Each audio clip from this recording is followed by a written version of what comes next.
Assalamualaikum warahmatullahi wabarakatuh. Perkenalkan, kami dari kelompok 4. Di sini kita akan menjelaskan terkait tugas kelompok tahap pertama maupun tahap kedua. Mungkin bisa dilanjutkan untuk study case pertamanya. Oke, pertama ini untuk tugas tahap 1. Pertama adalah study case. Barang yang kami pilih itu adalah Tamiya Mini 4WD. Ini gambarnya. Dan lebih tepatnya itu adalah motor DC-nya akan kami analisa. Motor ini itu dieksitasi oleh medan magnet yang dihasilkan oleh elektromagnet eksternal atau magnet permanen. Nah, ini berarti bahwa hubungan flux itu tetap konstan. Ini adalah rumus torsinya untuk DC motor. Ini adalah rumus EB-nya. Nah, dari motor DC itu ada bagian elektrik sama bagian mekanika. Untuk bagian elektrik itu, kita akan menggunakan hukum Kirchhoff untuk didapat persamaan sebagai berikut. L dI per dt plus X1 plus EB sama dengan V. Lalu untuk bagian mekanika, akan didapat nilai torsi. Nah, keempat persamaan itu mewakili model matematis untuk motor DC. Jika ingin disederhanakan lanjut, akan jadi seperti ini. I sama dengan J, ya ini. Jika I dan EB dari persamaan 2 dan 5 disubstitusikan ke persamaan 4, akan didapat persamaan yang di bawah ini. Yang mungkin tidak akan saya sebutkan karena terlalu panjang. Nah, akan dimisalkan bahwa kecepatan motor itu sebagai output. Maka W omega sama dengan D theta per dt. Sehingga persamaan menjadi di bawah berikut. Nah, dimisalkan itu semua konstanta itu sama dengan 1. Akan didapat Vs sama dengan sebagai berikut. Nah, karena tadi outputnya itu adalah motor omega sama dengan d theta per dt, akan dilakukan transformasi Laplace. Ya, maka dapat kayak gitu fungsi alih dari motor DC adalah Gs 1 per S kuadrat plus 2S plus 2. Nah, itu selanjutnya itu tugas 1 adalah pengulangan dari tugas 1 kita. Pertama itu adalah mencari akar-akar pol. Ya, ini menggunakan rumus ABC biasa. Dengan ya begini S1, S2, S3. Nah, S1 itu jadi dapat S1,2 sama dengan min 1 plus minus 1i. Nah, ini untuk plottingnya menggunakan gambar manual. Ya, mungkin nomor 2 bisa dilanjutkan oleh teman saya. Ya, selanjutnya untuk nomor 2 kita diperintahkan untuk mencari dari sistem order 2 nilai-nilai damping ratio, natural frequency, rise time, peak time, settling time, dan percentage of overshoot. Yang pertama untuk damping ratio. Untuk mencari damping ratio, pertama-tama kita harus mencari nilai natural frekuensinya berdasarkan dari persamaan yang telah kita dapat di atas tadi. Natural frekuensinya adalah akar 2 dan menggunakan rumus untuk mencari damping ratio yang itu yaitu 2 dikali zeta dikali omega n sama dengan 2 dan hasil akhirnya itu sama dengan 0,707. Nah, selanjutnya untuk mencari rise time. Untuk mencari rise time sendiri, kita pertama-tama harus mencari nilai omega d dengan rumus omega n kali akar 1 min zeta kuadrat dan didapatkan hasil omega d sama dengan 1. Kemudian kita harus mencari nilai betanya dengan rumus arctan kali omega d per zeta dikali omega n. Dan hasilnya itu adalah 0,7853 rad. Dan rise time sendiri kita hitung dengan menggunakan rumus V dikurang beta dibagi omega D. Dan hasil yang didapat adalah 2,3547 second. Selanjutnya mencari peak time. Rumus dari peak time sendiri adalah V dibagi omega D. Di sini omega D-nya kita adalah 1, maka peak time-nya adalah 3,14 second. Selanjutnya, kita mencari settling time. Rumus settling time sendiri itu adalah 4 dibagi zeta dikali omega n. Dan hasil akhir dari settling time-nya didapat 4 second. Dan yang terakhir, mencari percentage of overshoot-nya dengan rumus E pangkat min P dikali zeta per akar 1 dikurangi zeta kuadrat dikali 100%. Dan hasil yang kami dapatkan adalah 4,32%. Untuk nomor 3 akan dilanjutkan oleh teman saya. Baik, jadi untuk nomor 3-nya itu untuk mencari plot response unit tangga atau step response-nya dari fungsi yang didapat, kemudian juga untuk memperkirakan rise time dan peak time dari plot yang sudah dibuat.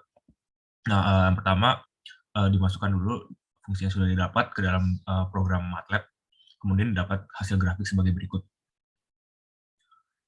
Nah, kemudian hasil yang didapat setelah menggunakan MATLAB, boleh lanjut. Nah, bisa dilihat rise time dan peak time sudah dapat, yaitu rise time-nya 1,82595 dan peak time yang didapat itu 3,1315. Selanjutnya akan dilanjutkan oleh anggota kelompok saya.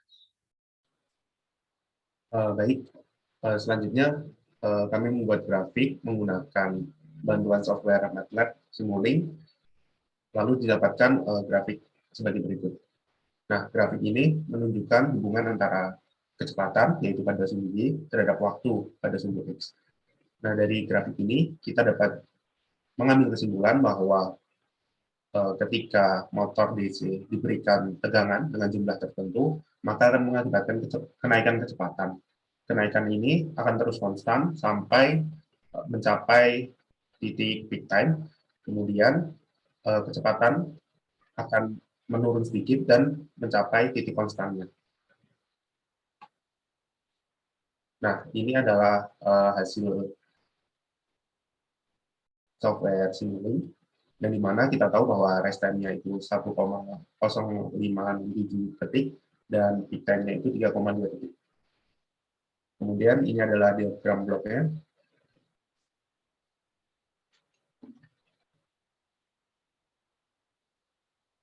Yang dimana GS yang kita gunakan adalah 1/s² ditambah 2s ditambah 2. Sekian presentasi untuk tugas tahap 1-nya. Kemudian akan dilanjutkan dengan presentasi tugas tahap 2. Tujuan dari pengerjaan tugas tahap 2 adalah untuk mendesain kompensator dan menggunakan PID untuk memperbaiki performa sistem GS yang ada di tugas tahap 1. Nah, lalu kita akan membandingkan dengan kompensator yang telah kita desain.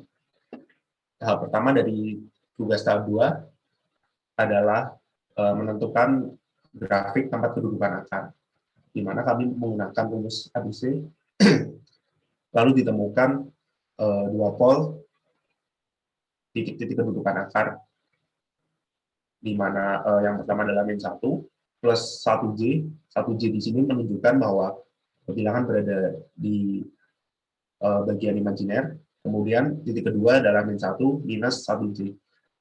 Untuk grafiknya dapat dilihat sebagai berikut. Kemudian untuk tahap selanjutnya akan dijelaskan oleh teman saya. Ya, selanjutnya kita menggunakan sistem GS dan untuk menentukan apa ya GS sendiri. Nah, untuk kriteria baru sistem GS itu menggunakan transformasi DC dengan GS-nya 23,5/S dikali S plus 1,6 dengan fungsi transfer loop tertutup menjadi seperti CS/S dengan 23,5/S ditambah 0,8 plus J 4,8 dikali S plus 0,8 minus J 4,8. Nah, sehingga mendapatkan pol-pol tertutup yaitu S sama dengan min 0,8 plus minus J 4,8 dengan step respon seperti berikut. Terus untuk lokasi yang diinginkan dari pol-pol tertutup itu dapat ditentukan dari S kuadrat ditambah 2 zeta omega n dikali S plus omega n kuadrat, yaitu sehingga mendapatkan S sama dengan min 2,9 plus minus J 3,9. Dianggap bahwa kompensator lead GC memiliki fungsi transfer yaitu K dikali S plus 1/T per S plus 1 per AT dengan A dengan alfa sama dengan kurang dari 0 dan lebih kurang dari 1 dan lebih dari 0. Terus dari sudut yang kita inginkan yaitu sebesar 126,6,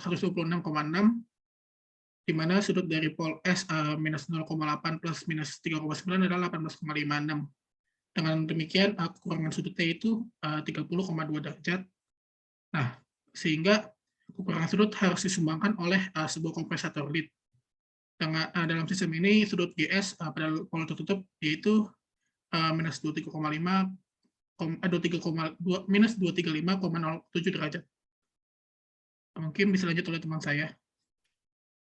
Oke, dengan demikian itu, jika ingin memaksa fokus untuk melalui loop tertutup yang diinginkan, kompensator grid itu harus menyumbangkan 30,2 derajat pada titik ini.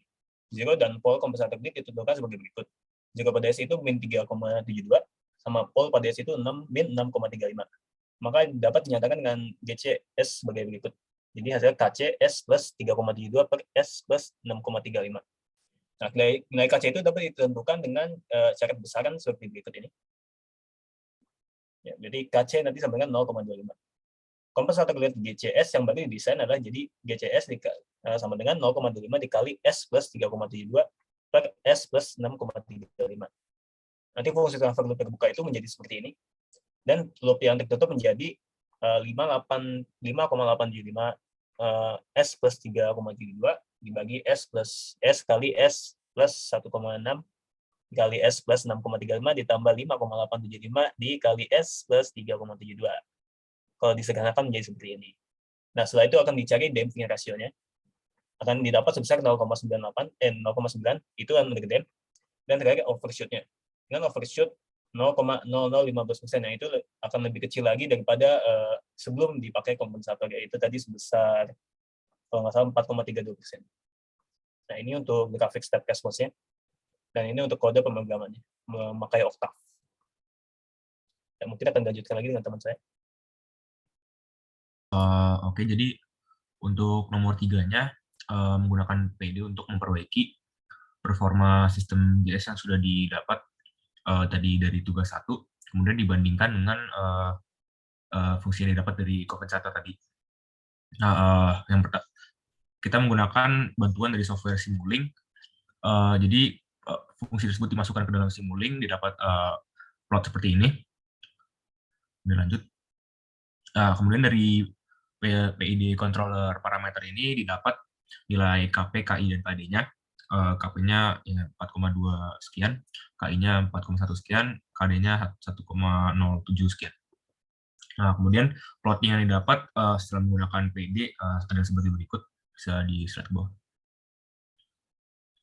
Nah, kemudian KP, KI, dan KD yang sudah didapat akan dimasukkan ke dalam persamaan untuk mencari fungsi baru, itu GPID. Nah, fungsinya ini sebagai berikut, KP plus KI 1 per S tambah KD pangkat S. Nah, setelah dimasukkan KP, KI, dan KD-nya akan didapat persamaan sebagai berikut. Kemudian persamaan yang didapat akan dikalikan dengan fungsi G sebelumnya, dan didapat persamaan sebagai berikut. 5,434 S tambah 4,1 per S pangkat 3 tambah 2 S pangkat 2 tambah 2 S. Nah, dari persamaan berikut dapat step response sebagai berikut. Kemudian plot respon yang sudah didapat dibandingkan dengan plot respon yang sudah didapat dari kompensator tadi. Perbandingannya sebagai berikut. Bisa dilihat perbandingan grafik plot response ya. Nah, mungkin sekian dari kami. Mohon maaf apabila ada yang kurang atau salah. Terima kasih.